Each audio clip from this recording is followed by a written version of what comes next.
Please subscribe our channel, like, comment and hit the bell icon.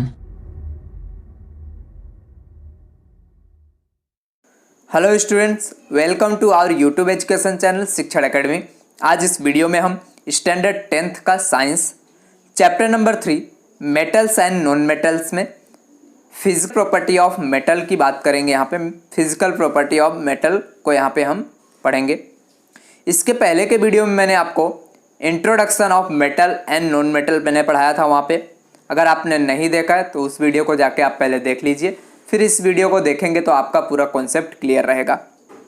तो okay student, start करने से पहले अगर आपने हमारे चैनल को नहीं सब्सक्राइब किया है, please first of all channel को सब्सक्राइब कर लीजिए एंड बेल आइकन को प्रेस कर लीजिए लेटेस्ट वीडियो का अपडेट पाने के लिए। इस चैनल पे आपको सभी टेस्ट, पीरियोडिकल असेसमेंट टेस्ट के सॉल्यूशन आ जाएगा, ठीक है। Chapter wise solution maths and science का अपलोड हो जाएगा एंड बोर्ड के क्वेश्चन पेपर भी यहाँ पे आपको अपलोड किए हुए मिलेंगे, उसके सॉल्यूशन। तो स्टार्ट करते हैं अब हम यहाँ पे physical properties of metal. Metal के जो भौतिक गुणधर्म होते हैं उसकी फिजिकल प्रॉपर्टी, उसको हम वन बाय वन यहाँ पे देखते हैं। इसके बाद हम नॉन मेटल की फिजिकल प्रॉपर्टी देखेंगे नेक्स्ट वीडियो में। तो सबसे पहले स्टार्ट करते हैं इसके स्टेट से। जो मेटल्स होते हैं उनके स्टेट क्या होते हैं, ठीक है, किस स्टेट में रहते हैं, ऐसा वाला स्टेट मत समझ लेना, ठीक है, राज्य वाला। यहाँ पे स्टेट का मीनिंग क्या होता है, जैसे कि लिक्विड में है, सॉलिड में है या फिर गैसियस स्टेट में है। तो metals are solid at a room temperature with the exception of mercury which is liquid at the room temperature. Okay, जो मेटल्स होते हैं वो generally they are solid in room temperature. That means जितने भी metals हैं पूरे periodic table में सभी के सभी क्या होते हैं, रूम टेम्परेचर पे सॉलिड होते हैं। ओनली एक ऐसा आपका मेटल है जो क्या होता है यहाँ पे लिक्विड में होता है, उसका नाम है मर्क्यूरी। मर्क्यूरी के अलावा जितने भी आपके पास यहाँ पे मेटल्स हैं सभी के सभी सॉलिड फॉर्म में होते हैं। नाउ एक और चीज़ है, गैलियम लिक्विड कब होता है, हॉट डेज में। दैट मीन्स समर के टाइम में अगर ज़्यादा गर्मी पड़ती है, रूम टेम्परेचर नॉर्मल टेम्परेचर से ज़्यादा हो जाता है, तो वहाँ पे जो गैलियम है वो भी लिक्विड में कन्वर्ट होना शुरू हो जाता है, बट वो एक्चुअली में क्या होता है, सॉलिड में ही होता है। नेक्स्ट इसका पॉइंट देखते हैं, लस्टर। देखते हैं लस्टर का यहाँ पे क्या मीनिंग होता है, मीन्स शाइनिंग, कुछ चमकने वाला। तो इस तरह से हम देखते हैं metals have the quality of reflecting light from their surface and can B polished. ये जो मेटल होते हैं इनके अंदर ये किस तरह की क्वालिटी होता है, अगर आप उस पर लाइट को यहाँ पे इंसिडेंट करा रहे हो तो क्या करेगा, रिफ्लेक्ट कर देगा उस लाइट को, ठीक है, उस लाइट को रिफ्लेक्स कर देगा अपने सरफेस से एंड उसको हम पॉलिश भी कर सकते हैं, चमका सकते हैं पॉलिश करके मेटल्स को। This man means they have the shiny surface. इसलिए हम बोल सकते हैं उनका जो सरफेस होता है वो कैसा होता है, शाइनी होता है, चमकने वाला होता है। एग्जाम्पल की बात करें यहाँ पे, फॉर एग्जाम्पल गोल्ड हुआ, सिल्वर हुआ, कॉपर हुआ। आपने देखा होगा गोल्ड, सिल्वर ये सब की ज्वेलरी क्यों पहनी जाती है, बिकॉज ये क्या होते हैं, शाइनिंग। का जो सरफेस होता है वो शाइनिंग होता है, चमकते रहता है। आगे, the shiny appearance of metal makes them useful in making jewellery and the decorative pieces. अब जो इनका शाइनिंग अपीयरेंस होता है इसकी वजह से ये मेटल्स यहाँ पे ज्वेलरी के रूप में यूज़ किए जाते हैं, एज वेल एज कोई डेकोरेट करने के लिए एज अ डेकोरेटिव पीसेस के रूप में इनको हम यूज़ करते हैं। लास्ट इसमें हम देखते हैं topic, the metal lose their shine on keeping in the air for a long time and acquire a dull appearance due to the formation of thin layer of oxide, carbonate और sulphide on their surface.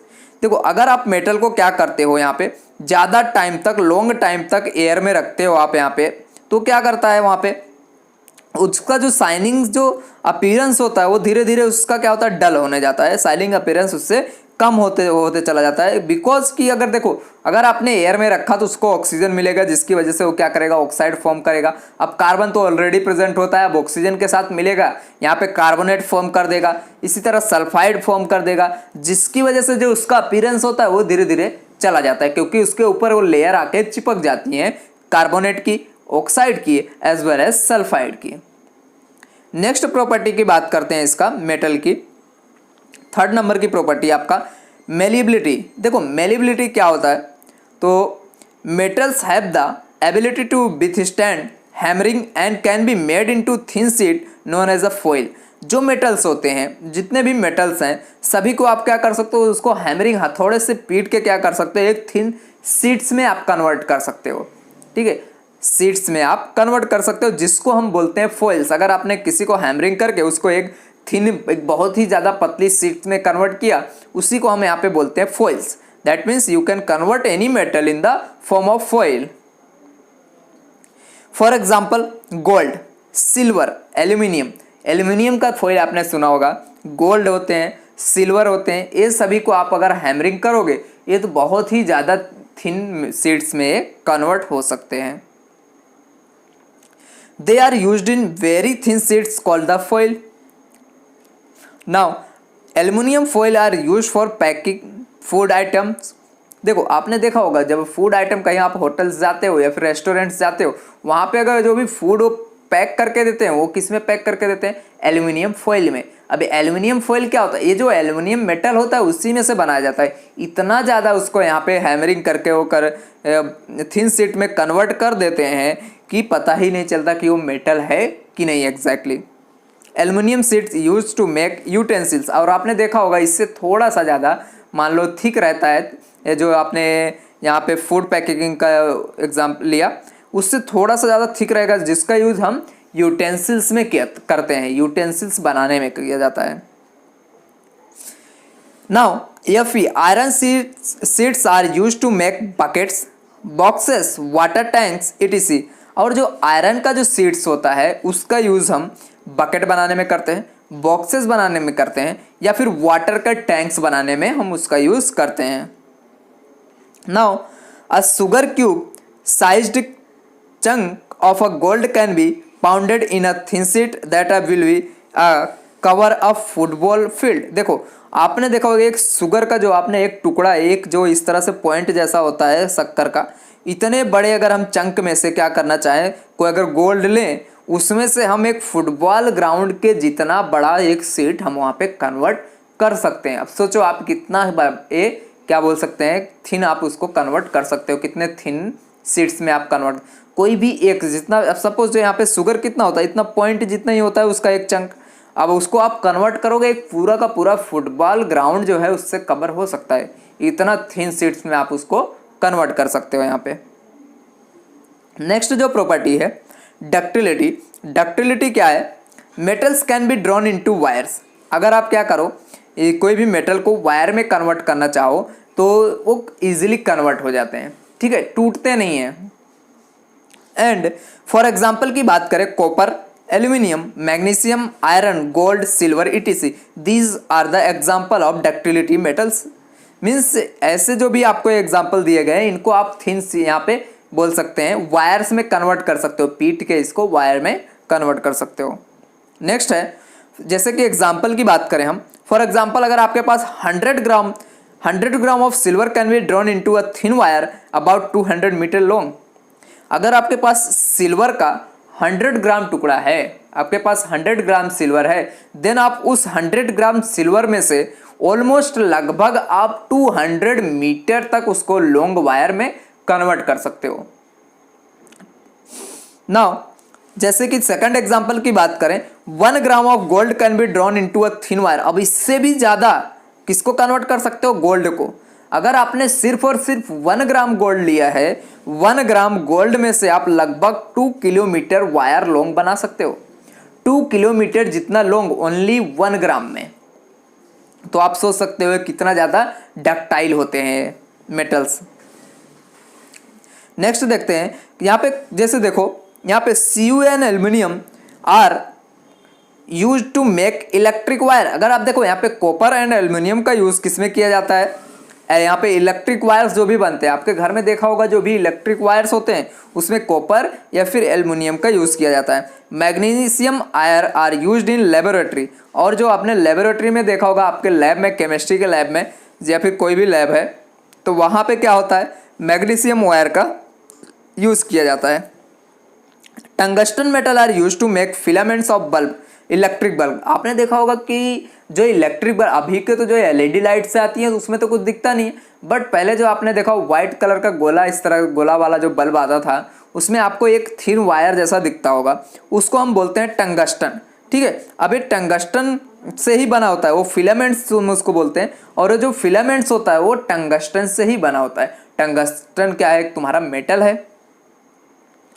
Next है इसकी hardness. जो metals होते हैं उसकी hardness के बारे में देखते हैं। All metals are hard except alkali metals. देखो जितने भी मेटल्स हैं सभी के सभी हार्ड होते हैं, एक्सेप्ट आपको मतलब उनको नहीं कंसिडर करना। जैसे आल्कली मेटल कौन से हुए, सोडियम हुआ आपका, लिथियम हुआ, potassium. Sodium, lithium and potassium, इन तीनों के एक्सेप्ट में बाकी जितने भी मेटल्स हैं सभी के सभी हार्ड होते हैं। Which are soft and can be cut with a knife. अब जो ये आल्कली मेटल्स हैं जैसे कि सोडियम हुए, पोटेशियम हुए या फिर यहाँ पे लिथियम हुए, इन तीनों को आप क्या कर सकते हो, चाकू से मतलब नाइफ से काट सकते हो। इसके अलावा जितने भी मेटल्स हैं आप उसको यहाँ पे नाइफ से नहीं काट सकते। तो metals are generally hard. Next for example, so iron, copper, aluminium are hard and can not be cut with a knife, whereas sodium and potassium can be easily cut with a knife.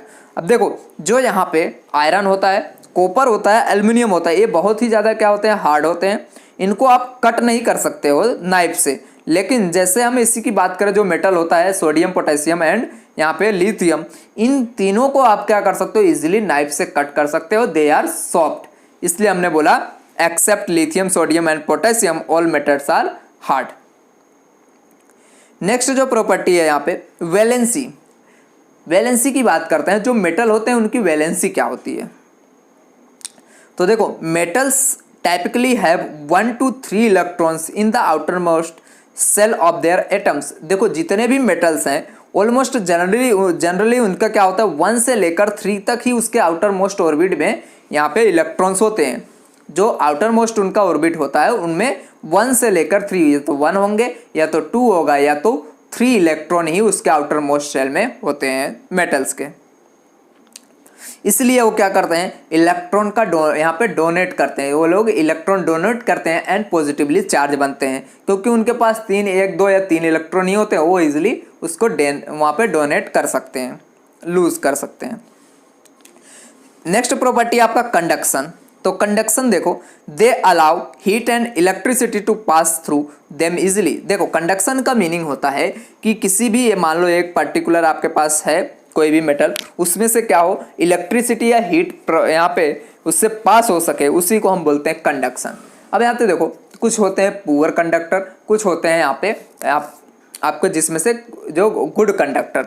तो जो metal होते हैं they are generally good conductor of heat and electricity. For example silver, copper, aluminium, tungsten, gold etc, they are the best example, that means good example of a conduction. तो silver में से, copper में से, aluminium में से, tungsten में से heat जो है वो या इलेक्ट्रिसिटी जो है वो इजीली यहाँ पे पास हो सकती है। Metals are good conductor because they have a free electrons. अब इनका देखो ये गुड कंडक्टर होते क्यों, क्योंकि उनके पास क्या होते हैं, यहाँ पे फ्री इलेक्ट्रॉन्स होते हैं जो क्या करते हैं, यहाँ पे पास होते रहते हैं दूसरे में। Next, these free electron can move easily through the metal and conduct electric current. अब इनके पास फ्री इलेक्ट्रॉन होते हैं, फालतू में पड़े हुए हैं तो इधर उधर रखड़ेंगे ही। जब इसके पास इलेक्ट्रॉन, जो मेटल्स हैं उनके पास क्या है, फ्री इलेक्ट्रॉन्स हैं, मीन्स ऐसे ही फालतू में पड़े हुए, तो क्या करते हैं, इधर उधर घूमते रहते हैं। मतलब इलेक्ट्रिक करंट को क्या करेंगे, फ्लो करने में वो यहाँ पे उसका हेल्प कर सकते हैं। तो these free electrons can move easily through the metal and conduct electric current. तो यहाँ पे आपका कंडक्शन वाला यहाँ पे कंप्लीट होता है। नेक्स्ट देखो आगे का टॉपिक, इसमें silver and copper are the 2 best conductor of heat and electricity. तो सबसे ज़्यादा यूज जो होता है वो सिल्वर एंड कॉपर का किया जाता है इलेक्ट्रिक लाइट में। तो ये क्या है, सबसे बेस्ट अगर हम बोले पूरे मेटल्स में सबसे ज़्यादा बेस्ट सिल्वर एंड कॉपर हैं, गुड यहाँ पे हीट एंड इलेक्ट्रिसिटी के लिए बेस्ट कंडक्टर माने जाते हैं। Lead is the poorest conductor of heat. अब यहाँ पे देखो, यहाँ पे कुछ मेटल्स ऐसे भी होते हैं जो क्या होते हैं, लेस यहाँ पे पुअर कंडक्टर होते हैं। जैसे मैं बात करूँ यहाँ पे लेड की, लेड भी एक तुम्हारा क्या है, मेटल है, और ये क्या होता है, पुअर कंडक्टर ऑफ हीट। सबसे ज़्यादा पुअरेस्ट कंडक्टर जो है वो लेड होता है। Bismuth, mercury and iron are also poor conductor. अब देखो जो बिस्मथ है, मर्क्यूरी, आयरन भी ये पुअर कंडक्टर होते हैं, but as compare to lead ये क्या होते हैं, उससे ज़्यादा अच्छे होते हैं। मीन्स सबसे ज़्यादा पुअर कंडक्टर कौन है, lead. Copper and aluminium are used in cooking it utensils water boilers. अब देखो जो कॉपर होता है, एल्यूमिनियम होता है, इनका यूज़ जो कुकिंग वाले यहाँ पे यूटेंसिल्स होते हैं, बर्तन होते हैं, उसमें किया जाता है। आपने देखो कॉपर का यहाँ पे हर वो जो एल्यूमिनियम का यहाँ पे यूटेंसिल्स आपके घर में होंगे उसका यूज, एंड वाटर बॉयलर्स, वो जो वाटर को बॉइलिंग करने के लिए इनका भी यूज़ किया जाता है, बॉयलर्स जो होते हैं। तो यहाँ पे आगे copper and aluminium wire are use, copper और एल्यूमिनियम का वायर भी यूज़ किया जाता है क्योंकि ये गुड कंडक्टर ऑफ हीट है। नेक्स्ट इसकी प्रॉपर्टी हम देखते हैं, डेंसिटी। जितने भी मेटल हैं उनकी डेंसिटी कैसी होती है, तो देखो metals have high density except sodium and potassium are very heavy. अब देखो जितने भी मेटल्स हैं सभी की डेंसिटी हाई होती है, एक्सेप्ट सिर्फ और सिर्फ सोडियम एंड पोटेशियम को छोड़ के। इनका जो ये क्या होते हैं, इनका ये जो सोडियम और पोटेशियम होते हैं इनकी डेंसिटी लो होती है, बाकी जितने भी मेटल हैं सबकी डेंसिटी हाई होती है। Iridium and osmium have the highest densities whereas lithium has the lowest densities. अब यहाँ पे देखो जो इरिडियम एंड ओस्मियम मेटल है, ये पूरे मेटल्स में सबसे ज़्यादा डेंसिटी अगर किसी की है वो है इरिडियम की एंड ओस्मियम की, और सबसे लोवेस्ट की बात करें तो सबसे लोवेस्ट डेंसिटी लिथियम की है। नेक्स्ट है आपका melting point and boiling point, इसका देखते हैं। Melting point, metals have the high melting and boiling point accept sodium and potassium. सिर्फ और सिर्फ देखो एक्सेप्शन में कौन आ रहा है, सोडियम एंड पोटेशियम को छोड़ के जितने भी मेटल हैं सभी का सभी अगर कोई सॉलिड में है तो उनका मेल्टिंग पॉइंट क्या होगा, हाई होगा, और बॉइलिंग पॉइंट भी उनका हाई होगा। अगर आप एक बार उसने मेल्ट हो गया तो उसको बॉयल होने में भी टाइम लगता है। Means melting point as well as boiling point high होता है except the sodium and potassium. Now tungsten has the highest melting and boiling points whereas mercury has the lowest. अब देखोगे tungsten जो होता है उसका क्या होता है, सबसे ज़्यादा melting point and boiling point होता है। यही रीज़न होता है कि जो इलेक्ट्रिक बल्ब होते हैं उसमें हम एज अ फिलामेंट के रूप में टंगस्टन का यूज़ करते हैं, बिकॉज उनका जो मेल्टिंग पॉइंट होता है वो बहुत ही ज़्यादा हाई होता है। सबसे ज़्यादा जितने भी मेटल हैं सबसे ज़्यादा हाई टंगस्टन का होता है। Whereas mercury as the lowest, और जो मर्क्यूरी होता है उसका क्या होता है, उसका टेम्परेचर बोल सकते हैं बॉइलिंग पॉइंट सबसे कम होता है। देखो इसीलिए हम उसका यूज़ करते हैं थर्मामीटर्स में, क्योंकि टेम्परेचर थोड़ा सा भी इंक्रीज होता है तो क्या होता है, लिक्विड इस तरह से फ्लो होने लगता है। तो यहाँ पे आपका मेल्टिंग एंड बॉइलिंग पॉइंट इसका कंप्लीट। देखो sodium and potassium also have the low यहाँ पे मेल्टिंग पॉइंट। जो सोडियम होता है, पोटेशियम, इनका भी लो मेल्टिंग पॉइंट या फिर बोल सकते हैं बॉइलिंग पॉइंट है। तो यहाँ पे आपका एक लास्ट टॉपिक देखते हैं, सोनोरिटी। देखो सोनोरिटी में क्या होता है कि all the metal are sonorous except sodium and potassium. Sonorous का मीनिंग होता है कि अगर आप उसको पीटते हो तो उसमें से आवाज़ मतलब साउंड प्रोड्यूस होना। अगर आप उसको पटकते हो या फिर किसी चीज़ से आप उसको ठोक रहे हो तो उसमें से यहाँ पे साउंड प्रोड्यूस होना। तो जितने भी मेटल्स होते हैं सभी के सभी क्या होंगे, they are sonorous except sodium and potassium. Sodium और पोटेशियम एक ऐसा दो ऐसे मेटल हैं जिनको आप पीटोगे तो उसमें से कोई आवाज़ नहीं निकलेगी। When we hit metal they produce sounds, that means sonority का यहाँ पे sonorous का meaning होता है when you hit any metals they produce sound, that means they are sonorous. If they are not producing sound that means they are non-sonorous. That's why they are used for making bells, strings of musical instrument। देखा होगा कि आपने जो भी यहाँ पे Wales होते हैं, ठीक है, घंटियाँ बनाने के लिए उसका यूज़ मेटल का यूज़ किया जाता है। एंड जो यहाँ पे म्यूजिकल स्ट्रिंग्स होते हैं उसका भी यूज़ यहाँ पे इंस्ट्रूमेंट में मेटल्स का यूज़ किया जाता है। तो यहाँ पे आपका पूरा का पूरा physical property of metal complete होता है स्टूडेंट। अगर अभी तक आपने चैनल को नहीं सब्सक्राइब किया प्लीज़ इस चैनल को सब्सक्राइब कर लीजिए एंड बेल आइकन को प्रेस कर लीजिए, जिससे आपको हर एक वीडियो का नोटिफिकेशन मिलता रहे। तो मिलते हैं अब हम नेक्स्ट वीडियो में physical properties of non metal के साथ। Thank you very much.